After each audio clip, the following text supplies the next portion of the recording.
Welcome back, legends. Today we're diving into PalWorld, the only game where you can craft, build, and casually commit crimes against adorable creatures. It's like Pokemon, but if the professor handed you an assault rifle instead of a Pokédex. My mate Zero and I are here to build bases, craft gear, and question our morality. Basically, it's a typical Tuesday.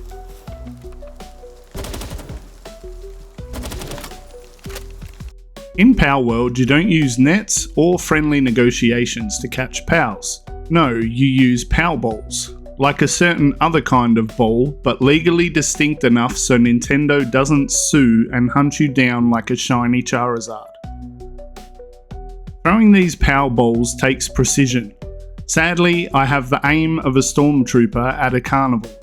But hey, it's still better than Jake Paul's aim at legitimacy. Base building in this game is like IKEA on steroids, except the instructions are just vibes and half your workforce keeps wandering off. I went for a minimalist fortress, but then I realised it was mostly because I kept forgetting to craft walls. If you've ever wanted to experience the architectural genius of Logan Paul designing a zoo, this is it. And then there's this secret flying mechanic.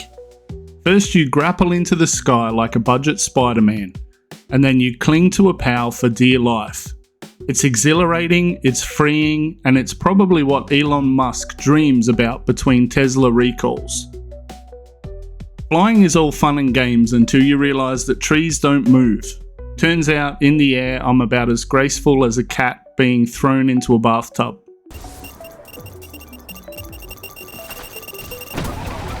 This is where the game gets dark. You can slaughter pals for parts, and suddenly you're not a player. You're a villain in a Disney movie. It's ethical chaos. But hey, it's not like they're unionised yet. Every time I do this, I feel like I'm auditioning for a true crime documentary. But let's be honest, it's still less disturbing than whatever P. Diddy has been accused of lately. That looks so vicious. Just because it's blurred.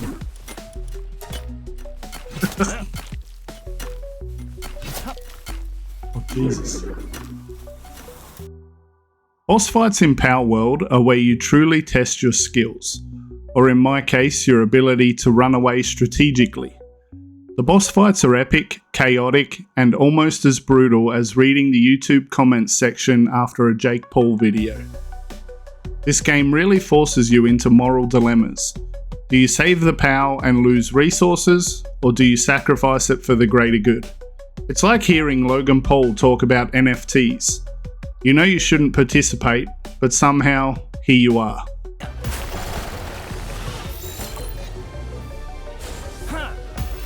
Running a PAL factory is a whole new level of chaos. I thought I had things under control until I realised my conveyor belts were sending materials into the void. It's basically the gaming version of trickle-down economics. Nothing ends up where it's supposed to. Managing PALs in PalWorld is a lot like running a political campaign. You try to lead, but half your team ignores you, and the rest just want snacks. It really gave me a new appreciation for Trump beating Kamala Harris this year. Say what you will about the guy, but he definitely knows how to keep things chaotic and somehow come out on top. My pals, on the other hand, would lose an election to a rock. This game really makes you reflect on society. You've got forced labour, corporate greed, and adorable creatures being sacrificed for personal gain. It's basically the gaming equivalent of the Jake Paul vs Mike Tyson fight. It looks entertaining, but we all know the outcome was decided before it even started. The world of PalWorld is absolutely stunning. From lush green meadows to mysterious caves, every biome is packed with life, most of which wants to either befriend you or straight up murder you. It's basically like visiting Australia, but with less chance of being bitten by something. And then there are the rare pals, which are like the shiny Pokemon of this game.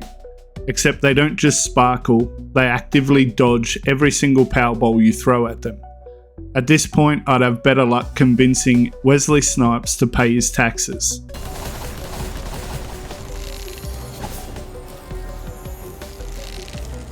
Training POWs in this game is like running a boot camp for adorable creatures. You throw them into battles, make them work harder than a barista during pumpkin spice season, and then watch as they become absolute units. It's wholesome in a "why am I doing this to them" kind of way. Watching a POW grow stronger is heartwarming until they outshine you in every way. At this point, I'm convinced my POW could file my taxes and still have time to save the world. Meanwhile, I'm here struggling to figure out the crafting menu. So that's PalWorld, a game that proves ethics are optional when your workers have fluffy ears. If you like this video, please consider subscribing. It's free, unlike P. Diddy's legal fees right now. Also drop a like, or don't, but if you don't, I'll send my POWs to your house, and trust me, they're not just there for cuddles. Thanks for watching, legends, and remember, the best way to support this channel is by hitting that like button or by sending me free coffee. Either works. Catch you later.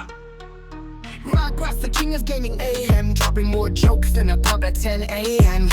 Smash that like, don't make me beg, or I'll stick a giant emu on your leg.